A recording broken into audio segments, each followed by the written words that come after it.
and they never pull the trigger, okay? So whatever you've learned here, when you get home, at some point, taking the safety off isn't enough. You got to pull the trigger, okay? So pull the trigger on some of these ideas. Don't just aim, aim, aim. I love this saying, what should be done eventually must now be done immediately. There's more risk in this business than ever before, okay? I know some of y'all got that bad apple that you know they're not going to be here halfway through next year. You just know you got that employee. You're like, I know they're not going to make it. They're not long term. They're not long term. Maybe you need to pull the trigger now, okay? So what you're thinking about doing eventually, do it immediately. Make sure you disclose starter interrupt and GPS. I mean, I think that's plowed ground, but Ken, there's still some people out there that don't do it. Another big phrase I've got here is what I tell you is a way to do it, not the way to do it. I look around the room, I see guys like Rick and his wife, very successful doing it one way, and Roy doing it completely different. And then there's Brian that's never had GPS or starter interrupt. And I think that's what I love about Buy Here, Pay Here is there's so many different ways to do it. There's so many different ways to skin this cat that I think it keeps it exciting. Check to see if your DMS has connectivity to the auction. I picked that up somewhere, right? Check to see if your DMS has connectivity to the auction. Documents reviewed every 2 to 3 years. Ken, is that the right number? I know the attorneys want you to do it every 2 years, 3 years, it's 5 years. It's expensive. I think that the answer is whenever there's any significant changes, arbitration clauses, disclosures on, on DMS stuff and things of that nature, or you maybe change the way you're operating. Those are important things to redocument again. Over the last 20 years, Ken and I have heard horror stories about documents just being wrong. And I don't mean a little bit wrong. I'm not talking about, okay, we can't give you 85 cents on the dollar for your portfolio. It's going to be 78 cents because of this problem with the documents. It's we can't buy these because of this problem with the documents, okay? So it's a lot bigger than just a few cents on the dollar. So the documents got to be right, especially if you're thinking about selling your paperwork. I wrote down collections as selling. I've talked to a lot of collectors here over the last 2 days, and I'll say, what do you do at the store? Oh, I'm just a collector.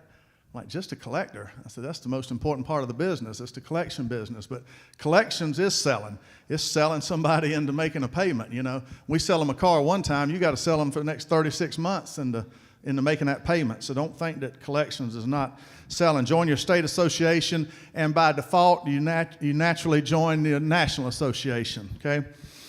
Handle your customer complaints. CFPB, I don't understand all this CFPB, and it's really over my head. It seems like some type of monster. I heard they have 1,400 employees and 700 of them are attorneys. I can't think of anything worse. I don't understand it. Paralegals. Right, I don't understand it, but I know when I look out the window and there's a tornado coming, I know when it's time to get in the tub. And I think that, if 1,400 people are up there and 700 of them are attorneys, we've got to handle customer complaints different than ever before. Because one thing they did say that I understand, and Ken, it may be the only thing I understand out of CFPB, is they said complaints will be our compass. Complaints will be our compass. That means you get enough complaints up there with the CFPB, they're going to find you down there in little old Monroe, North Carolina. Okay, so handle customer complaints different than ever before. I like to look at business in 3-month cycles. Don't go back and think you're going to learn something from this convention and everything's going to change in a week or 2 weeks or 3 weeks. It doesn't work like that. So I look at business in 3-month cycles, and I say, all right, here's what we're going to do. We're going to start this. It's going to be new, and then we're going to review it after 3 months and see how it's working, okay? Old guys like me and Roy, the older guys in the group, you ever look out on the car lot and a customer's not getting waited on?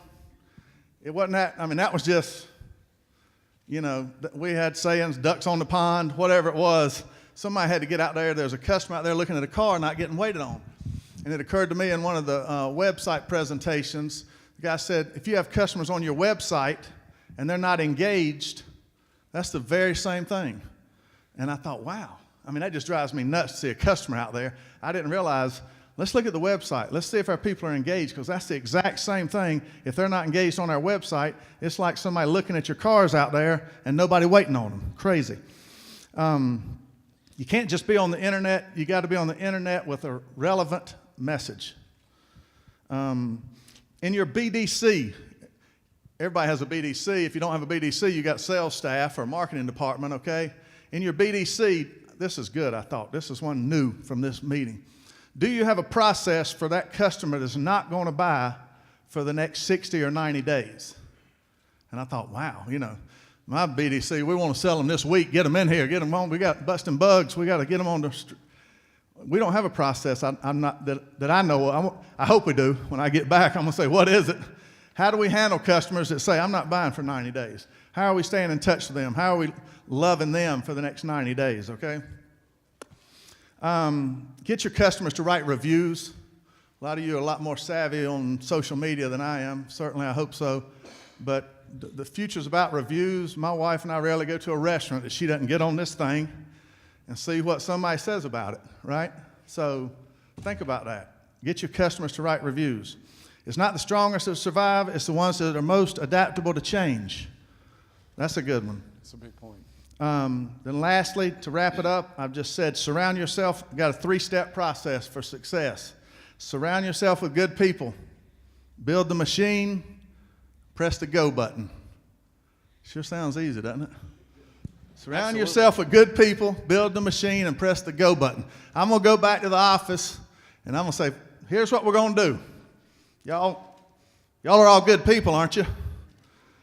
All right, well, I'm going to run to lunch. Y'all figure out this machine. And then when I get back from lunch, I'll push the go button, and we'll take off rock and roll. There you go. So, Steve, back to you. Hey, and I think Warren Buffett said, you don't always have to be the smartest guy in the room. That's why you got to hire the valedictorians. Right. Yeah, that's good. Surround yourself with good people. You don't have to be the smartest guy in the room. And surround yourself with good people, not only in your organization, but in your association as well. You talk with Chuck Bonanno, and, the relationships that he builds with dealers and the relationship that dealers build with other dealers in those 20 groups, his job as a moderator isn't to have all the answers, but to bring the answers out of people that are in the room that may have solved a problem that you're trying to work on, that you've been trying to solve for 6 months. And this guy solved it, a year ago, or came up with a solution that could work for everybody. But, Ingram, the other thing that you could think about, too, about just going back to your dealership, going back to your operation, and do something now. I think I heard on Shark Tank, Mark Cuban said that perfection is the enemy of profit. So don't go back and try and perfect it. Go back and just do something, and then you'll build it, you'll grow it, and you'll make it happen.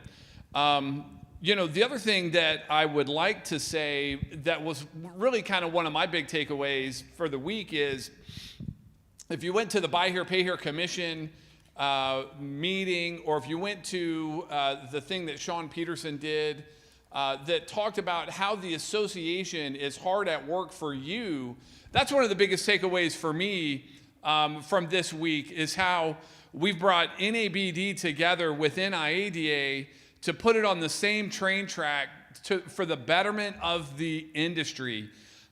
Because, one of the things that we do is help you tell your story. So one of the big takeaways for me, Ken, was how much work our Buy Here, Pay Here Commission dealers are doing on behalf of the industry. The DC meeting that we do every year, talking to elected officials and talking to Congress and regulators about things that are happening in your business.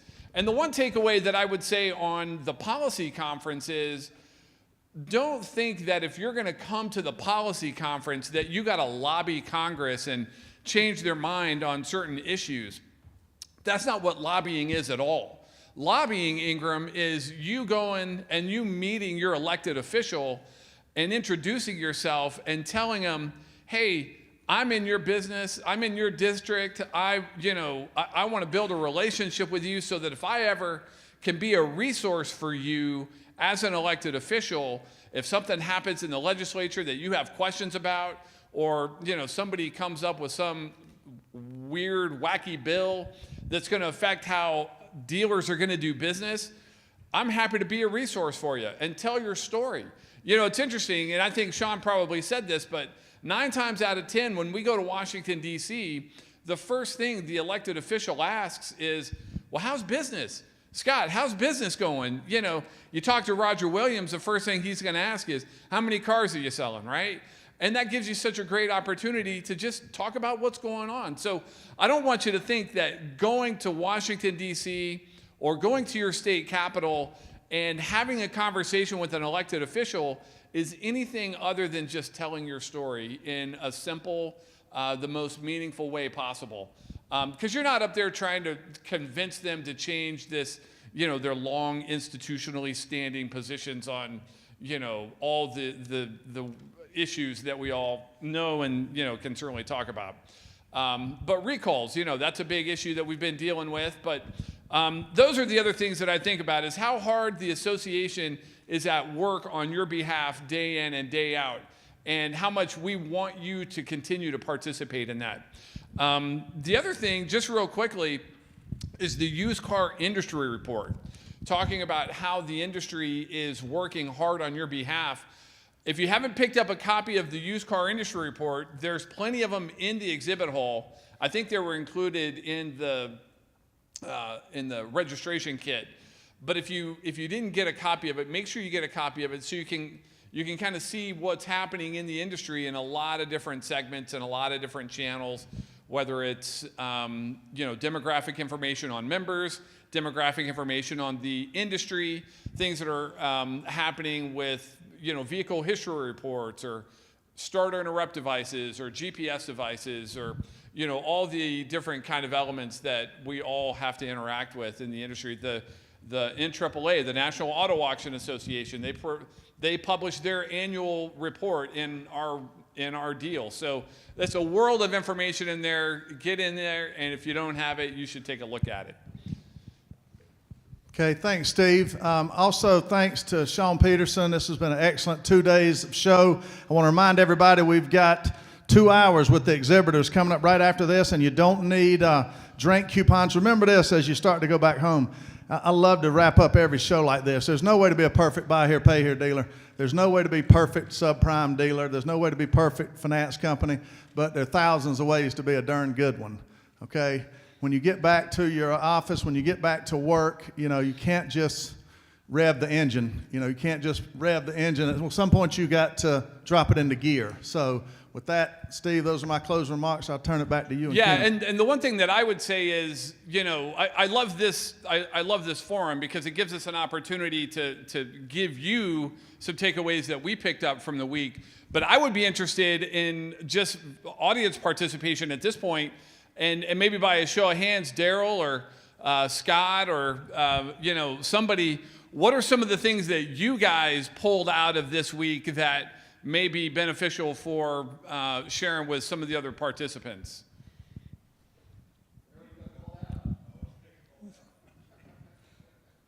Well, you know, this is probably my, I don't know, 12th or 13th time being here. And so, you know, there's always something new to take away. You know, I've been in business 26 years. And, you know, the one thing that I've learned that, you know, you never can stop getting yourself educated. You got to be a student of the industry. You know, for some of you new people just getting started, you know, don't ever think that you know it all. Just because you worked in a new car dealership and started selling cars, and all of a sudden you can get a dealer license and get in business and started doing it. You know, the worst thing you can do is think that you know what to do when it comes to just selling cars. It's all about learning how to run and manage your business. And that's what NABD and NIADA does. So I never miss a meeting. You know, I go to NIADA and I also go to NABD because there's always something that you can take away. And so that's. I think that's great feedback. You know, I think my granddad used to say 90% of life is just showing up. You know, just like in the exhibit hall when we give away $500, must be present to win, Ingram. Yeah, I understand. Comment right here. Yeah, since I was called out too. I think that one of the first things that I'm going to do when I get back is I was in the tax reform session today. So between now and the end of the year, I'm not going to wait till December to start that process of figuring out the 20%. Can I use it? How does that apply? All the things that I heard today, jotted a lot of notes and still got a lot of things to cover, but I'm going to start that process now. It's time to start thinking about the tax reform, the changes that were made in this year, and I think you need to start planning for it now. Don't wait till December. Definitely don't wait till April, I think, is one of my takeaways. And of course, then I also heard one other thing about if you're in the reinsurance and you're buy here, pay here, and you're not doing CPI, I don't know what's wrong with you. And I'm not doing it, so I'm going to go back and take a look at it. Yeah, So. that's great feedback. I was in the digital marketing seminar over here, and we all struggle. Hey, where's the next up coming from? Where's that next prospect? Someone said, look at your competitor's Facebook page. Look who's making the comments. Reach out to those people. Message them. Let them know what you have. It's a great idea I think we can all benefit from. That's like digitally taking somebody off of somebody else's lot, like digitally. I like that. That's a great idea. That's going on the list, Steve. Yeah, put that on the list, Ingram. That's a good one. I learned that you need a good CPA accountant, and this is a big year. 2017, we paid a lot of taxes, and I'm sure if I had reached out and gotten an expensive accountant that was in this business, I'd be in a way better position. But I learned on my mistakes, and this was a big thing. Well, you've waited too long, but it's not too late. That's right. You got to get started. That's a mistake a lot of people making. This business is complicated enough, y'all. We don't need to overpay taxes, so let's do everything we can not to do that. Well, it sounds like you picked up on one of the very fundamental anecdotal observations that my good friend Ken Shilson has made year in and year out, and that is this. The best way to have $1 million in buy here, pay here is to start with 2. So things like finding the right accountant can definitely help you avoid that inevitability. Steve, just my wrap up is this, that the decision to merge NABD into NIADA was done with a great deal of thought. And it was obvious to Ingram and I, after we did all our vetting of the candidates, that it was the right thing for the industry. And the reason we felt that way is that the resources, the breadth of NIADA, the leadership, was well beyond what Ingram and I could do at NABD. And we believe, and we hope you do, that working together, we can make a bigger difference in this industry. And we hope over the course of the last 3 days, we've shown you what that's all about by working together. And Steve, I just want to thank you and the NIADA team for letting NABD continue and prosper. And I'll tell you, Ingram and I are fully on board to make things better and better for you and for the industry. Thank you. Well, I appreciate that, and we appreciate. That's good. Well, and I think the spirit of the deal speaks volumes, right? I mean, Ken and Ingram and the NABD team have invested 20 years of building this framework to give buy here, pay here, and subprime operators very specialized training, right? And if it was easy, everybody would do it. But it's very complex, and you need to have that specialized training. And my last takeaway for you would be, I want you, as you leave, to know how committed NIADA is to the buy here, pay here, subprime niche of the used car industry because of the investment that we made in the acquisition, but more importantly, the investment that we wanted to make as an association into every dealer sitting in this room today. So we're thrilled with the partnership, Ken, and we're looking forward to many more years of continuing education and specialized training. But more importantly, we're looking forward to seeing you pick up the tab for tonight's open bar. So with that, motion to adjourn.